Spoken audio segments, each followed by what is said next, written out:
I'm Reagan Howe and I live in Houston, Texas. I think that reading aloud is important because it helps you to use your verbal and communication skills. A Kid's Book About White Privilege by Ben Sand. Hi, my name is Ben, and this is my book about white privilege. White privilege, what's that? Well, first I have to explain to you what I mean by white. I want you to look at the color of your skin. What color is it? When I look at my arm, it's kind of pinkish reddish beige, like the color of this page. But when I talk to people about what color I am, they would say white. But why? If white is actually the color of the page, then why does my skin look so different than what it does mean that I'm white? Well, grown-ups a long time ago decided to create labels for people. These labels were determined by skin color. Some of these labels were white, black, brown, etc. Okay, now we need to talk about the other word, privilege. Privilege is when someone has an advantage they haven't earned. Like when your classmate is always chosen to be the team captain just because their mom is the coach. Or when you're racing your friend but they get a head start. So then what is white privilege? White privilege is when people who are white have additional benefits, advantages, and fewer barriers to overcome than people of color. And that doesn't mean that if you're white you aren't talented or smart or your life is easy. It means that you have extra privileges just because of the color of your skin. Really, yes, really.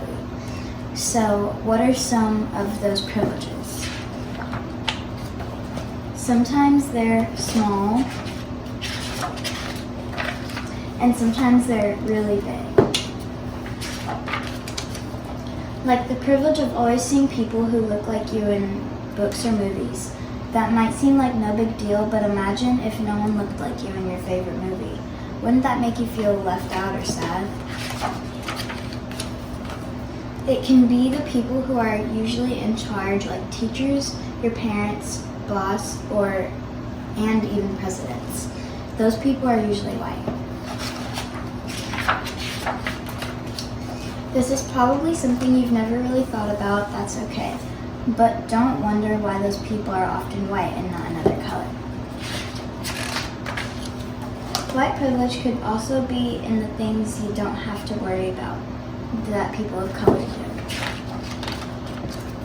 do. Like feeling unsafe when you walk past a police officer, having people assume that you're bad at something because of your skin color, easily finding a Band-Aid that matches your skin tone, or always asking you where you were really from. These are just some of the ways that white privilege can show up without anyone noticing. In fact, part of having a white privilege can mean that you don't even know that you have it. The thing about white privilege is that you don't have to think about being white. That was also true of me. As a kid, I never thought about being white. I always thought I had extra privilege because of my white privilege. Strangers smiled at me when I walked down the street.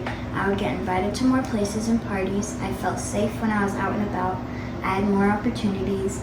People didn't look down on me, and I had better shot at success. I had all these advantages even though I grew up without a dad, no money, and never really knew what tomorrow would look like. Having white privilege doesn't mean that everything about my life is perfect, better, or than a person of color. It means that I had a head start, even though I didn't earn that head start. I didn't ask for that head start, but I had a head start because I was white.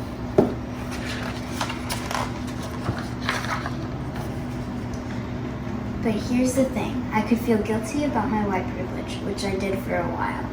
But what good would that do? What would that help? It doesn't make me a bad person to have white privilege, but I can't pretend that it doesn't exist. So instead of feeling guilty, I realized what I needed to do. See it.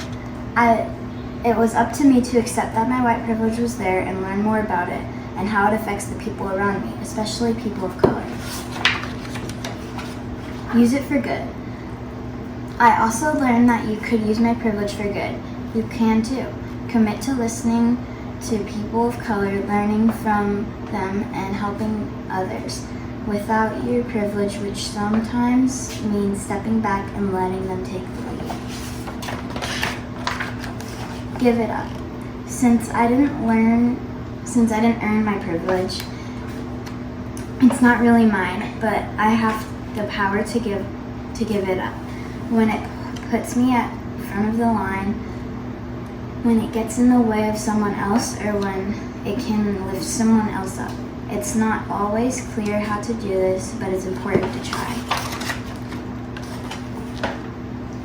When we do these things, we shouldn't expect an award for it. It's just the right thing to do. Seeing your white privilege isn't easy. It took me a long time. Using it for good and giving it up is even harder. But if you're white and you're reading this book, I just want to say, understanding and acknowledging your white privilege is not just important, it's your responsibility. Have the courage to ask the question, what privileges do I have because of white? Then have even more courage and find out the answers.